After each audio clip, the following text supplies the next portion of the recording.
जय श्रीराम भावना, स्वागत आहे आपल्या डेली अपडेट यूट्यूब चॅनल. तर बघा मित्रांनो, आपण आजच्या व्हिडिओमध्ये बघणार आहोत की पुढील काही दिवसांमधील महाराष्ट्रामधला हवामान जो तो कसं राहणार. तर बघा मित्र, जर का तुम्हाला डेली व्हॉट्सअपवरती एकदम फ्रीमध्ये हवामान अंदाज हवे असतील तर मला काय करायचं आहे, डिस्क्रिप्शनमध्ये ऑफिशियल वेबसाईटची लिंक दिली असेल त्या वेबसाईटवरती तुम्हाला येऊन जायचं आहे किंवा तुम्ही गुगलवरती जाऊन HGTechWatit.in असं सुद्धा सर्च करू शकता. त्यानंतर तुम्ही वेबसाईटवरती आल्यानंतर कोणती जी पोस्ट असेल ती इथं ओपन करायची.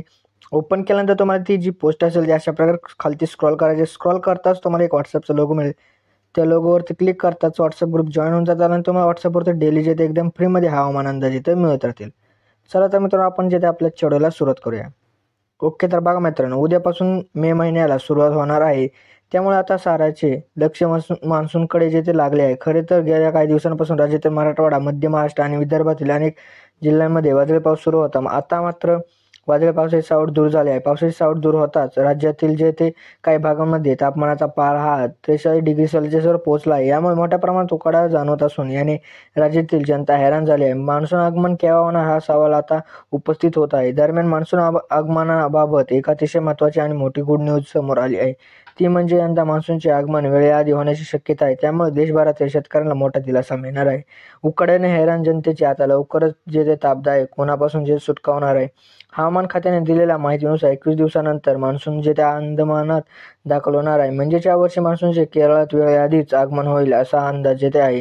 आणि हवामान तज्ज्ञांनी म्हटल्याप्रमाणे यंदा मोठ्या प्रमाणात उष्णता पाहायला मिळत आहे. या उष्णतेमुळे समुद्रातील पाण्याचे जे बाष्पीभवन खूपच जलद गतीने होत असून याचा मान्सूनला फायदा होत आहे. हवेचा दाब हा 850 हेक्टोपास्कलवर पोहोचला असून ही परिस्थिती मान्सून आगमनासाठी पोषक ठरत आहेत. तज्ज्ञांनी म्हटल्याप्रमाणे हवेचा दाब हा समुद्रावर 1000 हेक्टोपास्कलवर गेला की मान्सूनची निर्मिती जेथे सुरू होते. हवेचा दाब 1006 वर गेला की मान्सून अंदमानात दाखल होतो. पुढे हा दाब 1008 वर गेला की तो भारतात केरळ किनारपट्टीवर येतो. सध्या हवेचा दाब हा 850 हेक्टोपास्कलवर पोहोचला असून लवकरच 1000 हेक्टोपास्कलवर जाणार आहे.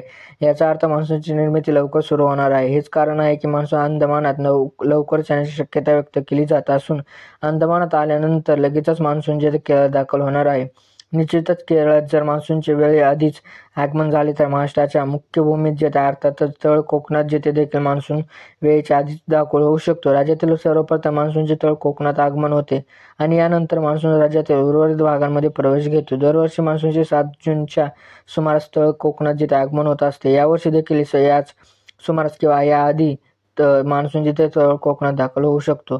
तर मित्र, अशा प्रकारचा आपला काही हवामान अंदाज होता. तर मित्र, भेटूया आपण नंतरच्या वेळेमध्ये. तोपर्यंत जय हिंद, जय महाराष्ट्र.